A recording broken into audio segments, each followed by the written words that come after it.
Hello दोस्तों, स्वागत है आप सभी का आपके पसंदीदा YouTube platform notebook global academy पे।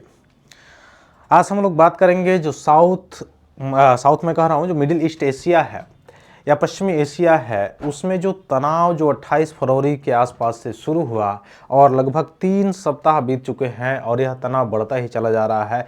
बढ़ने का कारण ये है कि कोई भी दूसरा पक्ष इसको मानने को तैयार नहीं है और रुकने को तैयार नहीं है। ईरान के पास अपने तर्क हैं तो यूएसए के पास अपने तर्क हैं। यूएसए की बात किया जाए तो यूएसए के जो राष्ट्रपति हैं डोनाल्ड ट्रंप, उनका अभी पिछले दिनों आपने बयान सुना होगा जिसमें बताया जा रहा था कि नाटो से वो सहयोग नहीं चाहते हैं और भविष्य में उनके बयान से ऐसा लग रहा था कि नाटो से भी वो एग्जिट करने वाले हैं। ऐसा लग रहा था जैसे और भी जो भी ऑर्गेनाइजेशंस, इंटरनेशनल ऑर्गेनाइजेशन थे, वहाँ जहाँ फंडिंग अमेरिका करता था उससे वह जैसे जैसे मतलब एग्जिट हो गए, ऐसा लग रहा है नाटो से भी वो होंगे। ऐसा कारण ये है कि पिछले दिनों कई बार उनके द्वारा आह्वान करने के बावजूद भी नाटो के जो कंट्रीज़ हैं, जो देश हैं, बहुत सारे जो मतलब 32 देश हैं नाटो में, वह जो है मुख्य रूप से युद्ध में इनके साथ मिलकर मतलब कहा जाए तो सहयोग नहीं कर रहे हैं।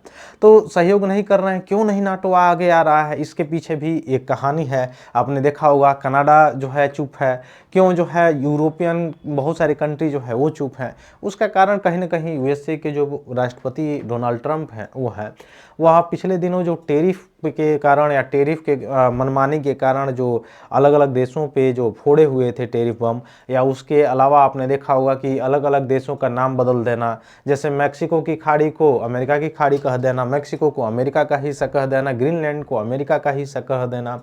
ऐसे ऐसे बहुत सारी जो है नौसिखिया चीज़ें उनके द्वारा की गई या विगत 2025 के आसपास, जिसके द्वारा बहुत सारे जो कंट्री हैं उनके अंदर ये सारी चीज़ें हैं कि इनका साथ देना जो है बहुत अच्छी तरह से उचित है नहीं।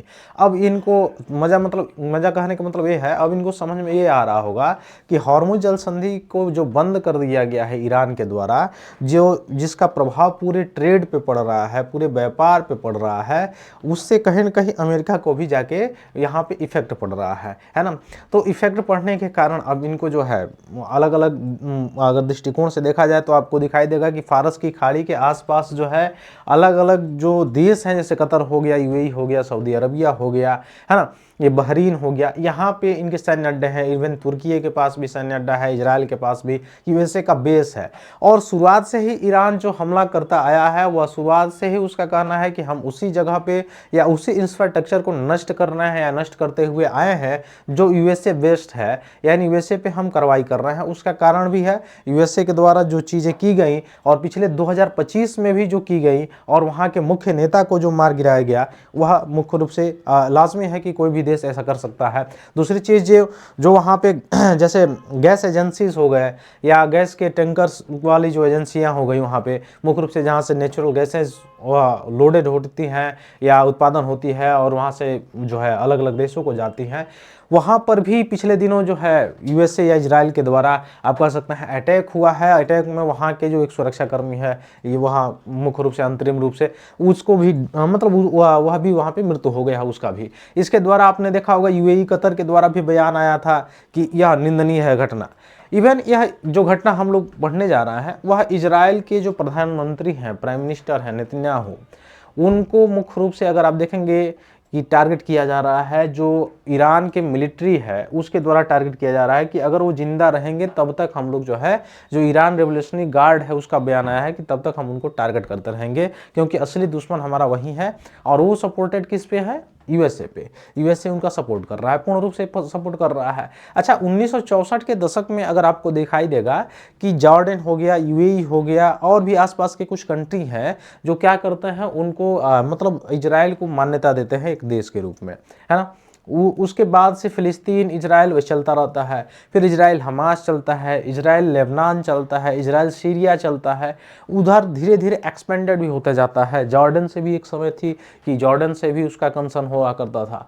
उसके बाद से जो मतलब खास करके पश्चिमी एशिया के जो कंट्री हैं, जो मुस्लिम कंट्री हैं, उससे भी उसका जो है कन्फ्लिक्ट चलता था। तो उसमें अब्राहम एकॉर्ड भी हुआ था। अब्राहम एकॉर्ड के द्वारा वह जो गुत्थी जो है 2020-22 के आसपास सुलझा ली गई थी। उसके बाद से बहुत सारे देश जो है जैसे मतलब पश्चिमी एशिया के जो मुस्लिम कंट्रीज़ हैं, मुस्लिम देश हैं, वो उनके साथ अब्राहम अकॉर्ड हुआ था, तो बहुत सारे गुत्थे जो है सुलझ चुके थे। लेकिन जो पिछले वर्ष से या परमाणु के आधार पे जो ईरान पे अटैक किया गया शुरुआती दौरा यूएसए के द्वारा जो है, यह जैसे कहा जाता है ना कि आग में घी का कार्य करना, वहाँ से शुरू हुआ और सबसे बड़ा आग जो है फैलने का काम किया जब वहाँ पे प्रोटेस्ट चल रहा था। प्रोटेस्ट के बाद जो उकसाया गया और उकसाने के बाद से आपको देखने को मिलेगा कि ईरान के बेस पे हमला करके वहाँ के जो मुख्य लीडर है उसकी हत्या कर देना, यहाँ से वहाँ की जो गार्ड है या रिवोल्यूशनरी गार्ड है उसका बयान आ रहा है अभी कि ईरान के इस्लामिक रिवोल्यूशनरी गार्ड का कहना है कि वहाँ सार्वजनिक किया है बयान कि अगर इजराइल के प्रधानमंत्री बेंजामिन नेतन्याहू जीवित रहे तो वह उन्हें निशाना बनाना जारी रखेंगे और तब तक जारी रखेंगे जब तक वो जिंदा है। अब इधर नेतन्याहू की अगर बात कर ली जाए, प्रधानमंत्री जो नेतन्याहू है इजराइल के प्राइम मिनिस्टर हैं, वो अभी विपक्ष को साथ लेकर नहीं चल रहा है और अगले वर्ष वहाँ पर चुनाव होने वाले हैं, है ना, इजराइल में। तो विपक्ष भी हंगामा कर रहा था, जैसे आपने देखा होगा कि मोदी जी वहाँ पर गए हुए थे और उनके आने के बाद हालांकि युद्ध शुरू हुआ, अलग चीज़ है, लेकिन वो जब वहाँ पे पहुँचे हुए थे तो वहाँ पे विपक्ष के द्वारा हंगामा किया जा रहा था। हालांकि ये अलग बात है, प्राइम मिनिस्टर की, इंडिया के प्राइम मिनिस्टर के जाने के बाद चूंकि सम्मान में वहाँ के जो सांसद हैं, जो विपक्षी सांसद हैं, वह कोई विरोध नहीं किए, लेकिन जैसे ही वो चले गए फिर विरोध प्रदर्शन उनका शुरू हो गया था। तो वहाँ की सरकार भी अपने विपक्षी दलों से तालमेल नहीं बैठाई हुई है। ऐसे में असर इसके आगे आने वाले जो चुनाव है उस पर भी दिखाई दे सकता है, ठीक ना। तो यहाँ पे ईरान के द्वारा लगातार हमला किया जा रहा है। इवन हार्मुज जल संधि पे भारत की अगर बात किया जाए तो जो नेचुरल पाइपलाइंस हैं, गैसेस हैं, जो कि 50 से 60% इंपोर्ट हार्मुज के रास्ते होता है, उस पर भी इम्पैक्ट पड़ा हुआ है। लेकिन ये नहीं कह सकते हैं कि 100% इम्पैक्ट पड़ा हुआ है। वह डिप्लोमेसी जो है भारत का, जिसके द्वारा आपको दिखाई देगा कि हमारे जैसे नंदा देवी अभी टैंक्स परसों या 2-3 दिन पहले आया हुआ है भारत में, ऐसे कई टैंक्स जो है वहाँ से भारत लगा हुआ जो झंडा है वो जहाज़ें यहाँ पे भारत में कच्चे ऑयल, जो क्रूड ऑयल है वो लेके आई हैं, नेचुरल गैसेस को लेके आई हैं। लेकिन उसके बावजूद भी लगभग 50% से अधिक, प्रतिदिन 50% से अधिक अगर देखा जाए उपभोक्ता में, तो भारत जो है वो डिपेंडेंट रहता है आयात पे। तो इसके कारण ये असर आपको दिखाई दे रहा होगा कि उतनी बड़ी मात्रा में अभी भी बहुत सारी जहाज़ें जो भारत की हैं हॉर्मुज जल संधि के आसपास फंसी हुई है नजर आ रही हैं। वही दूसरे देशों की जहाज़ों में देखे, यूएसए के एक जहाज़ था, आपने देखा क्या कार्रवाई किया गया ईरान के द्वारा, उसमें लाजमी भी है उसका कार्रवाई करना। कैसे आपने देखा कि अभ्यास मिलन जो हो रहा था, जो विशाखापट्टनम में हो रहा था, भारत के द्वारा आयोजित किया जा रहा था, उसमें ईरानी जहाज आता है और जब यहाँ से वो जा रहा होता है तो अनक्लास के जो मतलब अंतर्राष्ट्रीय समुद्री सीमा है वहाँ पे यूएसए के जो मुख्य रूप से कहा जा सकता है जो पनडुब्बियाँ हैं, वह पनडुब्बियों से आते हुए सैनिक उस पर अटैक करते हैं। उसके बाद से उसमें 80 से अधिक लोगों की या वहाँ से नाविकों की जान चली जाती है। तो यहाँ से बिल्कुल ही ईरान उस पर एक्शन लेगा। तो ये सारी चीज़ें चल रही हैं वहाँ पे। तो अभी कोई मामला ऐसा नहीं है जिसमें गुत्था कोई सुलझता हुआ नजर आ रहा हो।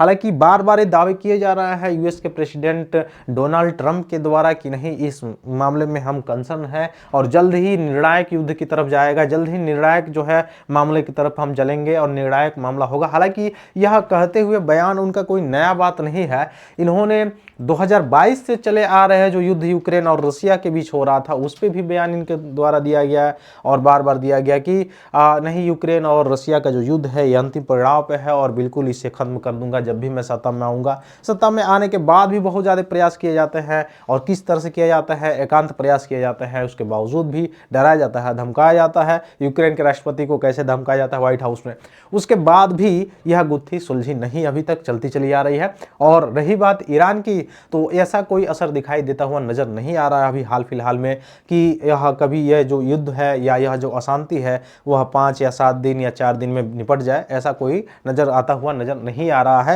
हालांकि भारत की प्रतिबद्धता की बात किया जाए तो भारत बार बार जो भी देश हैं, खाड़ी के जो देश हैं, उनसे, ईरान से यह हमेशा जो है संबंध बनाए हुए है और साथ साथ यह भी भारत की रणनीति है कि शांति किस तरह से मतलब बहाल किया जाए वहाँ पे।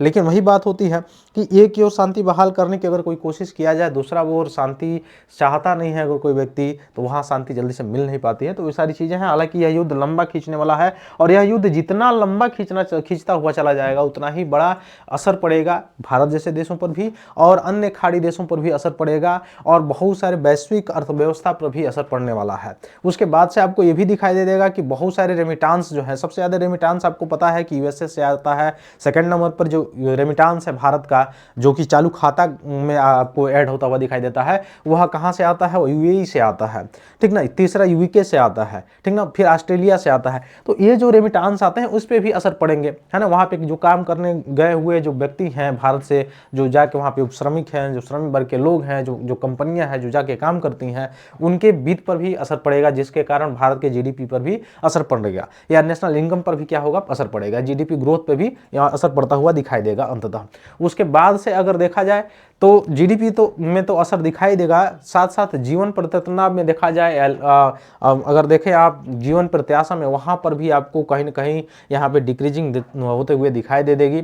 क्योंकि यहाँ पे पॉल्यूशन से लेके और जैव विविधता पर भी प्रभाव पड़ेगा। अच्छा, अभी अगर बात कर लिया जाए, जैसे जैसे ही कोई पर्व त्यौहार आते हैं, जैसे भारत की बात किया जाए, वहाँ पे जैसे दीपावली जैसे पर्व त्यौहार आते हैं, पटाखे छोड़े जाते हैं, तो बात होती है कि बड़े लेवल पे पॉल्यूशन फैल सकता है।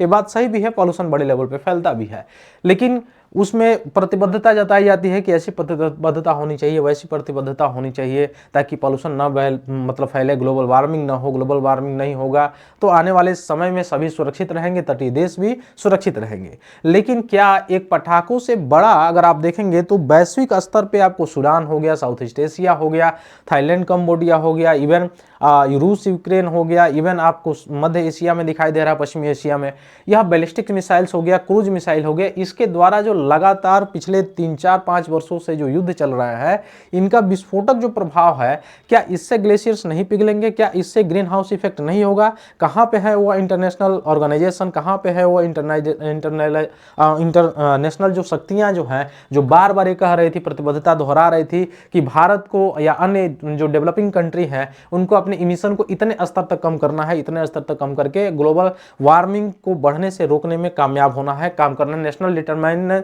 और कंट्रीब्यूशन में भी काम करना है। लेकिन वही शक्तियां आज आपको चुप होते हुए साइलेंट किलर के रूप में या साइलेंट रूप में आपको दिखाई देते हुए नजर आएंगी, जहां पे ना ही यूएनओ की कोई बात सुन रहा है और ना ही कोई इंटरनेशनल ऑर्गेनाइजेशन इसमें कोई हस्तक्षेप कर रहा है। तो ये चीजें अभी चलती रहेगी, जितना ज्यादा चलेगी उतना ही मानव या मुख्य रूप से ह्यूमन या ह्यूमनिटी पे देखा जाए तो बहुत बुरा असर बढ़ता ही चला जाएगा। तो फिर मिलते हैं हम लोग अपनी अगली क्लास में, तब तक के लिए बहुत बहुत धन्यवाद दोस्तों, जय हिंद।